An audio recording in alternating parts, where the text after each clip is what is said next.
Orang yang soleh tidak pernah meminta supaya diringankan ujiannya. Dia hanya meminta supaya diberikan bahu yang kuat, diberikan kaki yang kokoh, diberikan hati yang tangguh untuk menerima segala ujian yang diberikan Allah Subhanahu wa ta'ala. Ujian Belanda datang, bangsa ini tetap kuat. Ujian Jepang datang, dia tidak bergeming. Ujian Dom datang, dia tidak pernah kafir. Ujian tsunami datang, dia tetap bersimpuh sujud di hadapan Allah. Air laut naik ke darat, dia kuat. Gunung tumbang, air tumpah, dia tetap juga kuat. Kenapa? Karena Allah di akhir zaman ini mau menunjukkan masih ada manusia-manusia yang kau katakan lemah hanya karena sosial media, yang kau katakan hilang imannya hanya karena iman setipis kulit bawang. Di akhir zaman ada bangsa yang dipilih oleh Allah. Mudah-mudahan bangsa itu adalah kita. Mudah-mudahan bangsa itu adalah saudara-saudara kita yang masih tangguh menghadapi ujian. Tak ada yang bisa kita ucapkan selain Alhamdulillah, karena masih istiqomah dalam iman dan Islam.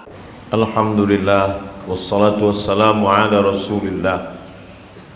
Ashhadu an la ilaha illallah wahdahu la syarika lah, wa ashhadu anna sayyidana Muhammadan abduhu wa rasuluh la nabiyya ba'dah.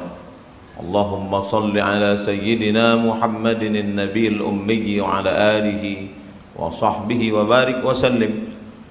Qala Allah Ta'ala fil Qur'anil Azim wa huwa asdaqul qailin. A'udzu billahi minasy syaithanir rajim. Ya ayyuhalladzina amanu taqullaha haqqa tuqatih wa la tamutunna illa wa antum muslimun.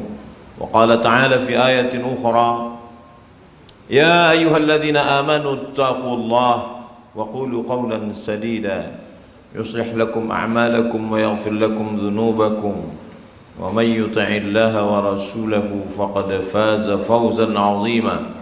Ibadallah, usikum wa nafsi bi taqwallahi wa ta'atihi faqad fazal muttaqun. Hadirin jamaah Jumat yang dimuliakan Allah Subhanahu wa ta'ala. Ahasiban nasu ayyutraku ayyaqulu amanna. Apakah manusia itu dibiarkan begitu saja mereka mengatakan amanna, kami beriman, wahum la yuftanun, lalu mereka tidak diuji? Allah bertanya kepada kita semua, apakah manusia itu dibiarkan begitu saja mengatakan kami mukmin, kami muslim, kami beriman, wahum la yuftanun, lalu mereka tidak diuji? Maka semua yang mengaku kami beriman, di saat itu dia sedang mengatakan ujilah aku. Ketika kita berani mengatakan aku beriman, maka saat itu kita sebenarnya sedang mengatakan ujilah aku. Maka jangan heran kalau ujian itu datang, karena keberanian mengatakan aku beriman kepada engkau ya Allah, aku beriman kepada engkau wahai Rasulullah, aku beriman kepada malaikat, kitab, nabi-nabi, rasul-rasul, hari kiamat, takdir. Konsekuensinya kita sudah mengatakan ujilah aku. Maka ketika ujian itu datang, kita jangan terkejut, karena itu adalah konsekuensi daripada iman, daripada keyakinan. Namanya kita sebut di dalam salat subuh, zuhur, asar, maghrib, isya, qabliyah, ba'diyah, tahajud, witir, doa, tasbih.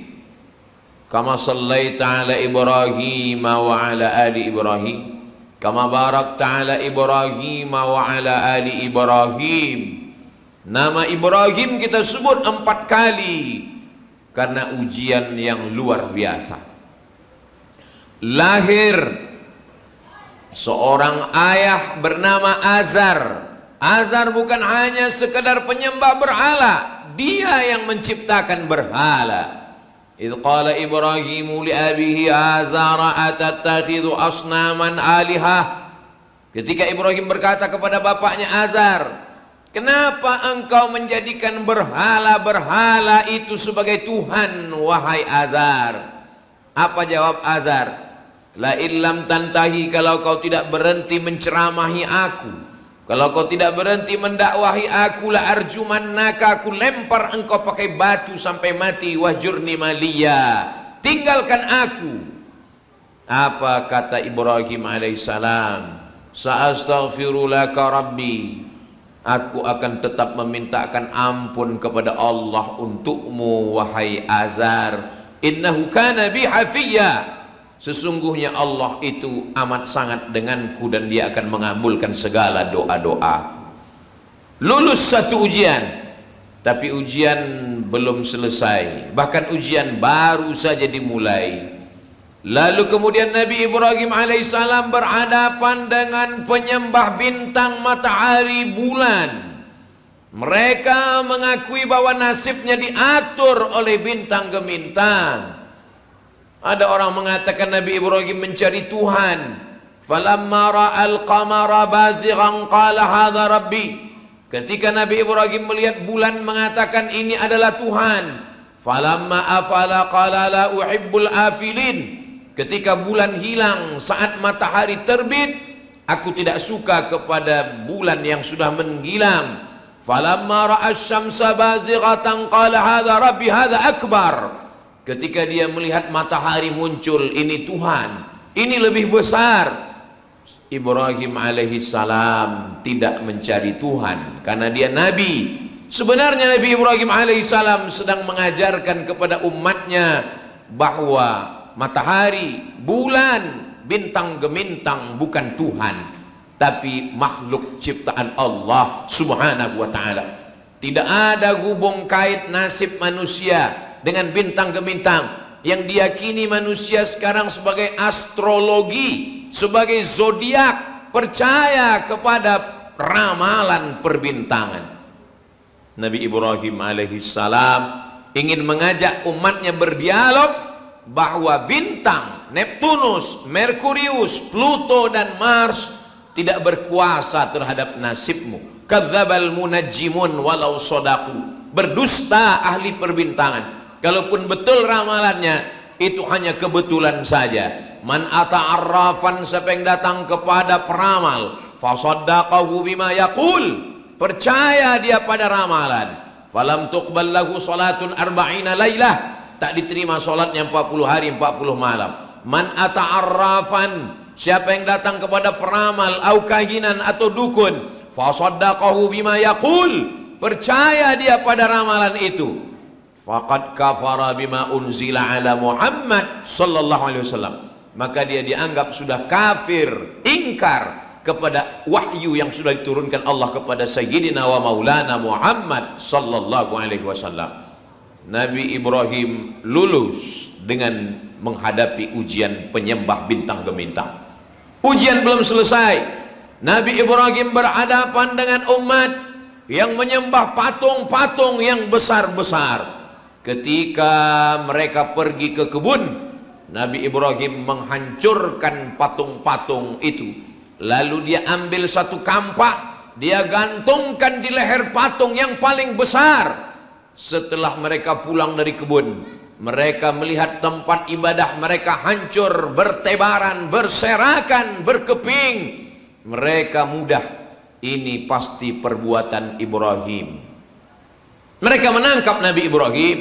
Mereka berkata, a anta fa'alta hadza bi alihatina ya Ibrahim, apakah engkau yang sudah melakukan ini wahai Ibrahim? Engkau sudah menghancurkan Tuhan-Tuhan kami. Nabi Ibrahim menunjuk patung yang paling besar. Bal fa'alahu kabiruhum hadza, yang melakukan ini adalah patung yang paling besar. Fas'aluhum in kanu yantiqun, tanyalah patung-patung itu kalau mereka mampu berbicara. Nabi Ibrahim ingin mengajak akal, fikiran, otak masyarakatnya. Kalau melindungi dirinya saja tidak mampu, apalagi melindungi kalian. Tapi yang namanya manusia, kalau dia kalah dengan argumentasi, kalah dengan otak, dia akan gunakan ototnya. mereka menganiayanya, berhadapan bukan dengan masyarakat, berhadapan bukan dengan pemimpin yang biasa, berhadapan dengan orang yang berkuasa 400 tahun lamanya. Sampai saking lamanya dia berkuasa, lalu dia bertanya, ailahun ghairi, adakah Tuhan selain aku? Dia tidak hanya menyembah berhala, tapi pada akhirnya dialah yang memberhalakan dirinya dan berkata, adakah Tuhan selain aku? Namanya Namruz.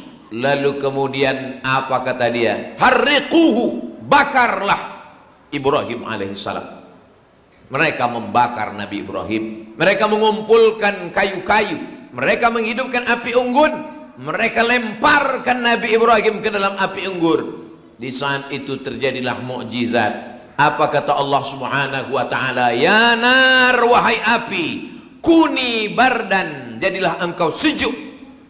Andai ayat itu hanya sampai sejuk, maka bekulah Nabi Ibrahim. Tapi apa kata Allah? Ya nar, wahai api, kuni bardan, jadilah engkau sejuk, wasalaman, dan engkau selamat ala Ibrahim. Nabi Ibrahim keluar dari api yang berkobar itu dengan selamat. Hukum api berubah, yang membakar menjadi tidak terbakar, yang membakar menjadi tidak membakar. Tak ada yang sulit bagi Allah. Innama amruhu idza arada syai'an ayyaqula lahu kun fayakun. Ujian belum selesai, ujian terus berlanjut. Selama hayat di kandung badan, selama jantung masih berdetak, selama nafas masih berhembus, ujian tidak pernah selesai. Nabi Ibrahim menikah dengan Sarah. Sarah tidak mempunyai anak, sampai-sampai mereka menuduh Sarah perempuan yang mandul. Ibrahim tidak akan mungkin punya anak. Ibrahim menikah dengan Hajar. Apa yang terjadi? Imam Abul Fida Ismail Ibnu Katsir dalam kitab Tafsir Al-Quranil Azim menyebutkan, saat Nabi Ibrahim sudah berdoa, Rabbi habli minas salihin, Rabbi habli minas salihin, Rabbi habli minas salihin, umur 86 tahun. Takdir itu baru berkata setelah 86 tahun, Isma, dengarkanlah, Isma, kabulkanlah, Isma, perkenankanlah, Tuhan, Ismail, perkenankanlah wahai Tuhan. Akhirnya anak itu lahir, diberi nama Ismail. Istajib ya Allah, kabulkanlah ya Allah. Akhirnya Nabi Ibrahim punya anak sesudah berumur 86 tahun. Apa yang terjadi setelah itu? Ternyata istri yang sudah divonis masyarakat mandul, tidak akan mungkin punya anak, sudah tua renta, rambut sudah memutih, kaki sudah lemah, tulang-tulang sudah tidak berdaya. Rupanya takdir Allah berkata, Sarah mampu punya anak. Dan ketika itu umur Ismail alaihi salam 13 tahun.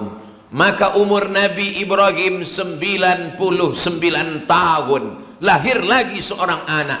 Allah cuma ingin berkata kepada manusia, yang kau katakan tidak bisa, kata Allah. Yang kau katakan bisa, tidak, kata Allah. Selesaikah ujian? Belum. Allah ingin menguji Ibrahim alaihissalam. Anak ini mesti diantarkan ke tempat yang jauh. Nabi Ibrahim masih tetap dalam ujian. Ujian menghadapi pemimpin yang zalim, sudah. Ujian menghadapi ayah, sudah. Ujian menghadapi penyembah berhala, sudah. Ujian menghadapi penyembah bintang gemintang, sudah. Sekarang dimainkan dengan ujian perasaan. Perasaan istri Sarah, Hajar, sudah. Perasaan jauh dari anak, dia mesti jauh. Nabi Ibrahim alaihissalam membawa anak itu ke tempat yang kering kerontang. Jangankan tanaman, lumut pun tidak ada. Apa kata Nabi Ibrahim saat melihat anaknya jauh dari pelupuk mata? Askantu min zurriyati, aku tinggalkan anakku, buah hatiku, belayan jiwaku, biwadin ghairi dzi zar'in, di sebuah lembah yang tak ada tanam-tanaman, inda baitikal muharram, di samping rumahmu yang mulia ya Allah. Nabi Ibrahim kembali ke Palestina, sementara Hajar dengan Ismail tinggal di lembah yang amat sangat panas itu. Air sudah mengering, tidak ada minuman. Ujian tidak hanya datang kepada Ibrahim alaihissalam, ujian itu datang kepada anak bayi yang tidak berdosa. Apa dosa Ismail? Apa salah Ismail? Ismail bayi, belum akil balik, dia kehausan. Tapi Hajar bukan wanita lemah, Hajar bukan orang yang berpangku tangan. Hajar melangkah ke bukit Sofa, tidak ada air. Ke bukit Marwah, tidak ada air. 500 meter dia pergi berjalan. Ternyata air itu bukan datang dari tumit kaki yang berjalan. Air tidak keluar dari tumit kaki yang melangkah. Air tidak memancar dari tumit kaki yang berlari. Air itu keluar dari tumit kaki bayi yang belum bisa berdiri. Di saat Hajar sudah kembali dari bukit Sofa, dia kembali dari bukit Marwah, dia lihat air keluar dari tumit anaknya Ismail alaihissalam. Apa kata Hajar? Zamzam, zamzam, berkumpullah wahai air, berkumpullah wahai air. Allah ingin mengajarkan kepada kita, jangan sangka ujian itu hanya datang pada orang yang dewasa. Anak kecil pun diuji. Jangan katakan ujian itu datang pada laki-laki yang gagah perkasa. Perempuan yang lemah pun diuji. Padahal suaminya Nabi, padahal anaknya Nabi. Dia tidak mengenadahkan tangan ke atas langit.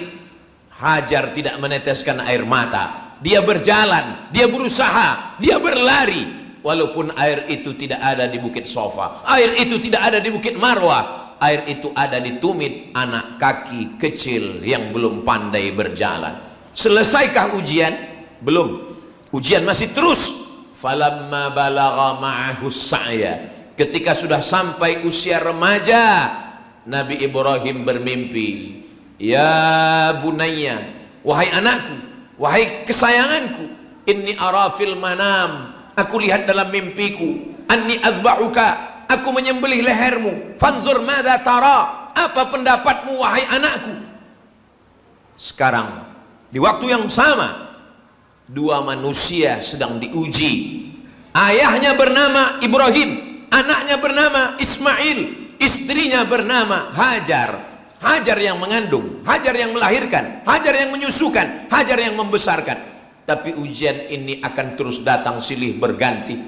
Ketika Nabi Ibrahim alaihissalam sudah membawa anaknya ke atas bukit Jabal Qurban, watallahu lil jabin, pisau itu sudah terasa dinginnya, sejuknya di kulit leher Ismail.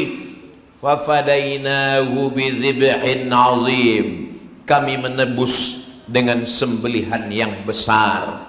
Ibrahim, Ismail, Sarah, Hajar, Ishak bukan hanya seorang yang lulus ujian, tapi keluarga yang lulus ujian. Itulah kenapa nama mereka kita sebut kama sallaita ala Ibrahim wa ala ali keluarga Ibrahim, kama barakta ala sayyidina Ibrahim wa ala ali sayyidina Ibrahim. Episode Ibrahim sudah selesai, tapi ujian kehidupan belum. Lahir pelanjutnya, Musa alaihissalam.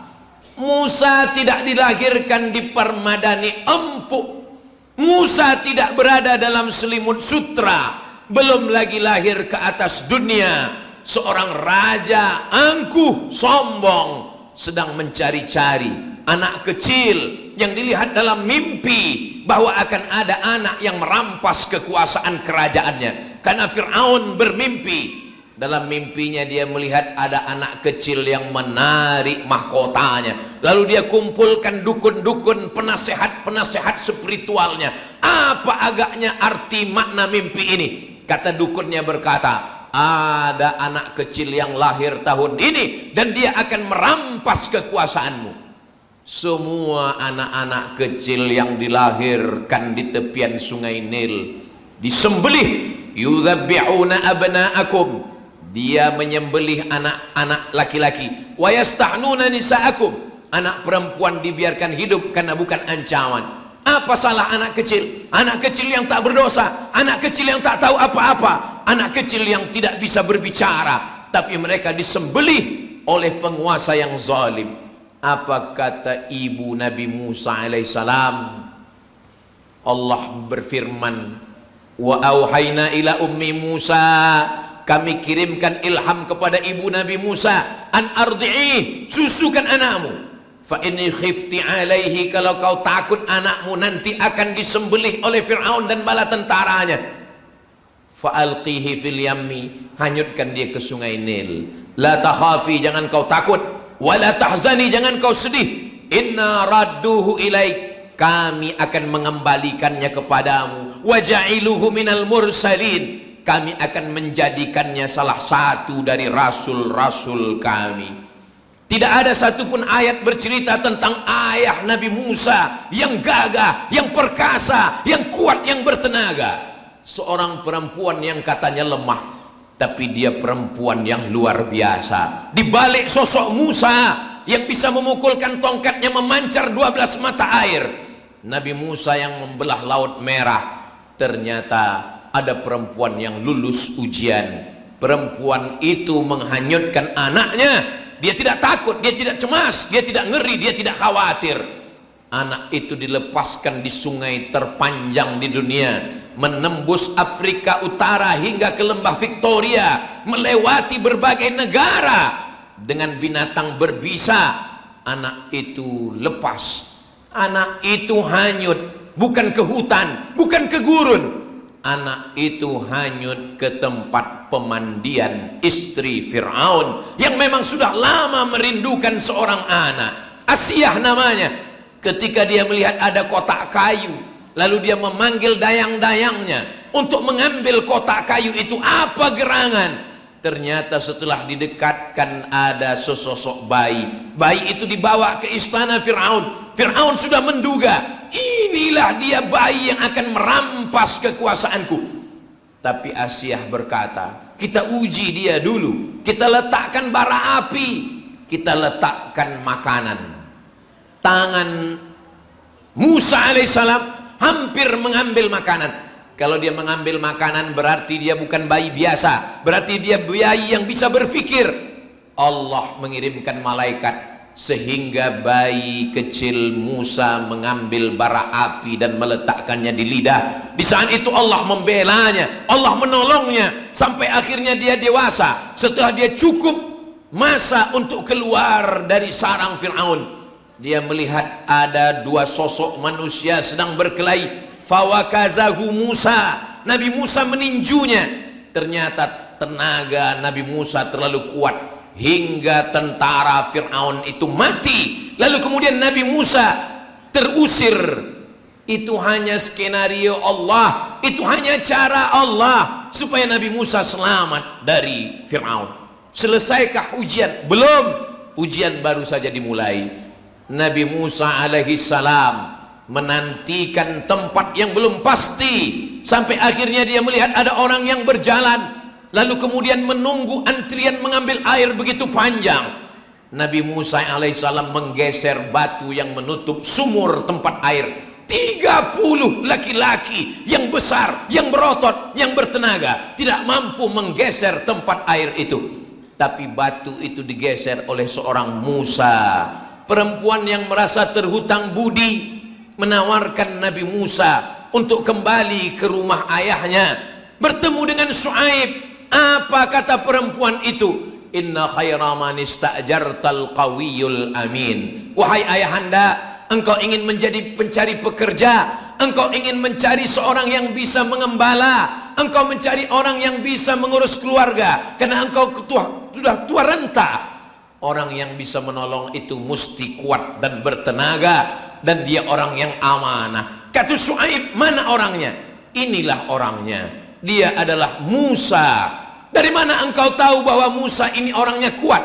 Karena tadi kami mengantri ingin mengambil air, dia menggeser batu yang tidak mampu digeser 30 lelaki yang dewasa. Dari mana kau tahu dia laki-laki yang amanah? Saat kami berjalan, kami berada di depan, angin bertiup kencang, lekuk tubuh kami terlihat. Di saat itu dia menyuruh kami berjalan di belakang karena dia menjaga matanya, menjaga kehormatannya. Perempuan yang menyelamatkan dirinya Tidak ada satupun ayat yang menyebutkan kecantikan anak Syuaib. Apa yang membuat Nabi Musa menikahi anak Syuaib dengan mahar 8 hijaj, 8 tahun, disempurnakan Nabi Musa menjadi 10 tahun mengembalakan kambing-kambing Syuaib. Apa agaknya kelebihan anak Syuaib itu? Tidak ada ayat Quran bercerita tentang tubuhnya, tentang wajahnya, tentang kulitnya. Satu-satunya ayat yang menceritakan kelebihan anak Syuaib adalah tastahyi tamshi ala istihya, tamshi ala istihya, perempuan yang berjalan dengan rasa malu. Perempuan yang berjalan dengan rasa malu layak dipinang dengan mahar 10 tahun mengembalakan kambing ayah-ayahnya. Selesaikah ujian? Belum. Ujian perempuan lulus. Ujian disembelih Fir'aun lulus. Setelah ujian mengembala kambing itu sampai masanya, Allah memerintahkan Nabi Musa alaihissalam pergi menghadap Fir'aun. Idhab ila Fir'aun, pergilah engkau menghadap Fir'aun, innahu tagha, dia sudah melampaui batas. Wa qula lahu qawlan layyina, wa qula lahu qawlan layyina, ucapkan kalimat-kalimat yang lembut, ucapkan kalimat-kalimat yang baik. Mudah-mudahan Fir'aun lembut hatinya. Tapi ternyata Fir'aun tidak pernah dilembutkan dengan kata-kata. Padahal Nabi Musa sudah berdoa, Rabbis rahli sodri, lapangkan dadaku menghadapi Fir'aun, wa yassirli amri, mudahkan urusanku menghadapi Fir'aun, wahlul uqdatam min lisani, karena lidahnya pernah luka akibat dari arang yang panas. Hilangkan cacat dari lidahku supaya aku bisa bicara lantang menghadapi Fir'aun, yafqahu qawli, supaya dia paham apa yang aku ucapkan. Apa yang terjadi? Nabi Musa ditantang sampai akhirnya Nabi Musa menyeberang Laut Merah. Fir'aun tetap terus mengejar. Allah subhanahu wa ta'ala menunjukkan kuasanya. Nabi Musa memukulkan tongkatnya sampai air Laut Merah itu kataudil azim, seperti gunung yang besar. Sampai akhirnya Nabi Musa menyelamatkan. Berapa orang yang dibawa Nabi Musa menyeberang Laut Merah menuju dataran Sinai? Tafsir Ibnu Katsir menyebut 600.000 orang Bani Israel.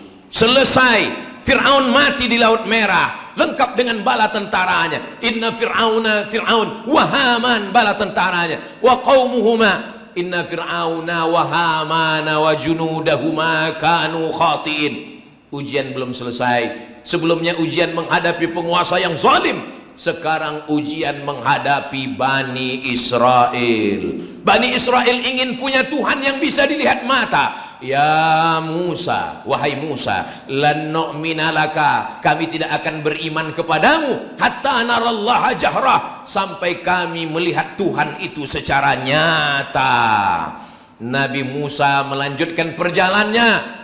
Mereka haus, mereka lapar. Nabi Musa berdoa, Allah menurunkan makanan dari surga, manna wassalwa. Mereka kepanasan, Allah turunkan awan, wa zallalna alaikumul ghamama wa anzalna alaikumul manna wassalwa. Tapi apa yang diminta oleh bangsa Bani Israel? Ya Musa du'u lana rabbaka, wahai Musa, mintalah kepada Tuhanmu supaya dia menurunkan kepada kami makanan-makanan. Apa yang mereka minta? Wa fumiha wa adasiha wa basaliha. Mereka minta bawang merah, bawang putih, kacang adas. Mereka minta makanan-makanan dunia yang busuk, yang bau. Apa kata Nabi Musa alaihissalam? Atastabdinuna alladhi huwa adna billadhi huwa khair. Nabi Musa tidak sampai ke Palestina, dia meninggal di dataran gurun Sahara. Yang melanjutkan perjalanan adalah murid Nabi Musa, Yusha bin Nun. Selesai Nabi Musa, apakah habis dunia? Belum. Dilanjutkan dengan Nabi Isa alaihissalam. Habis Nabi Isa, dilanjutkan oleh Nabi Muhammad sallallahu alaihi wasallam. Belum lahir ke atas dunia, ayahnya meninggal. Umur 6 tahun, ibunya meninggal. Paman yang melindungi, Abu Talib, meninggal. Kakek yang menyayangi, Abdul Muttalib, meninggal. Istri yang sayang, Khadijah, meninggal. Anaknya Zainab, Ummu Kulthum, Ruqayyah, Fatimah, 3 anak perempuannya meninggal ketika dia masih hidup. Hanya tinggal seorang perempuan Fatimah 6 bulan setelah dia meninggal, barulah meninggal. Anak laki-lakinya Al-Qasim, Abdullah, meninggal juga, patah giginya. Anak laki-laki dari Maria Al-Qibtiyah, Ibrahim namanya, meninggal umur 18 bulan. Adakah ujian yang lebih hebat daripada kematian? Jadi kalau ada orang mengatakan, kenapa ujian saya berat? Sahabat Nabi bertanya, ya Rasulullah, ayun nas ahsaddu balaan, siapa manusia yang paling berat ujiannya? Al-anbiya, nabi-nabi, summa salihun, orang-orang soleh, summal amsal fal amsal, setelah itu orang yang kuat imannya. Orang yang soleh tidak pernah meminta supaya diringankan ujiannya.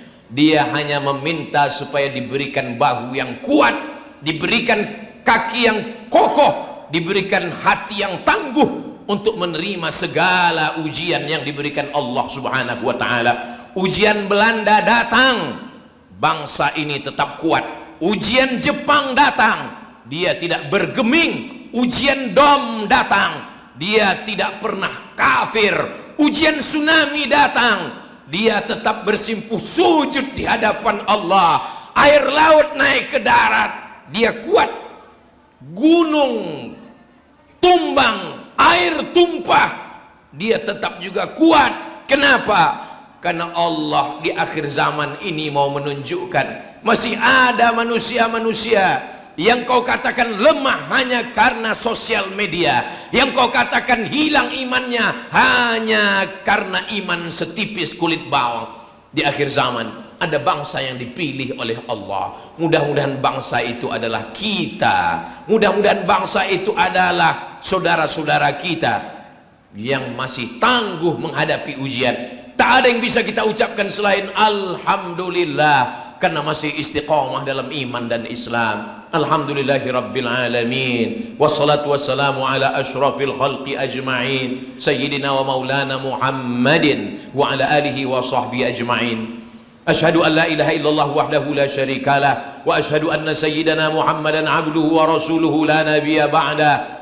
قال الله تعالى في القرآن العظيم وهو أصدق القائلين أعوذ بالله من الشيطان الرجيم يا أيها الذين آمنوا اتقوا الله حق تقاته ولا تموتن إلا وأنتم مسلمون. وقال تعالى في آية أخرى يا أيها الذين آمنوا اتقوا الله وقولوا قولا سديدا يصلح لكم أعمالكم ويغفر لكم ذنوبكم ومن يطع الله ورسوله فقد فاز فوزا عظيما. عباد الله أوصيكم ونفسي بتقوى الله. عباد الله أوصيكم ونفسي بتقوى الله وطاعته فقد فاز المتقون. بارك الله لي ولكم في القرآن العظيم ونفعني وإياكم بما فيه من الآيات والذكر الحكيم وتقبل مني ومنكم تلاوته إنه هو الغفور الرحيم.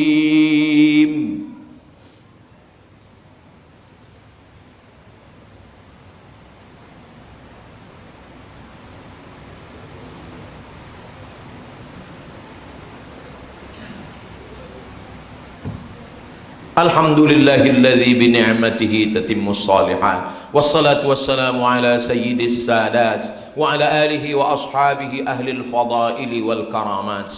Ashhadu an la ilaha illallah wahdahu la syarikalah, wa ashhadu anna sayyidana Muhammadan abduhu wa rasuluh wa safiyuhu min khalqihi wa khaliluh, addal amanah wa ballagha ar-risalah wa nasaha lil ummah wa tarakana 'alal mahajjatil bayda lailuha kanahariha la yazighu anha illa halik. Qala Allah Ta'ala fil Qur'anil 'azim wa huwa asdaqul qailin a'udzu billahi minasy syaithanir rajim bismillahir rahmanir rahim wal 'ashr innal insana lafi khusr illa alladhina amanu wa 'amilus shalihat wa tawashaw bil haqqi wa tawashaw bis sabr. Wa qala ta'ala fi ayatin ukhra inna allaha wa malaikatahu yusalluna 'alan nabi ya ayyuhalladzina amanu sallu alaihi wa sallimu taslima. Allahumma ighfir lil muslimina wal muslimat wal mu'minina wal mu'minat al ahya'i minhum wal amwat bi rahmatika ya arhamar rahimin. Allahumma ansur ikhwanana al mujahidin al mustad'afina fi Falastin wa fi rohingya wa fi kulli makan min masyariqil ardi ila magharibiha. Allahumma ansur man nasara ad-din wa khudhulil kafarata wal musyrikin wa dammir a'da'aka a'da'ad-din. Allahumma shattit syamlakum wa farriq jam'akum waj'al kaidakum fi nuhurihim ya rabbal alamin. Allahumma ja'al hadzal balada baladan amina. Allahumma dafa' 'anna al-ghala wal waba wal fahsya wal riba waz zina wal munkar was-suyuf al-mukhtalifata wasyada'ida wal mi'ad ma dhahara minha wa ma batan min baladina hadza khassah wa min buldanil muslimina 'ammah.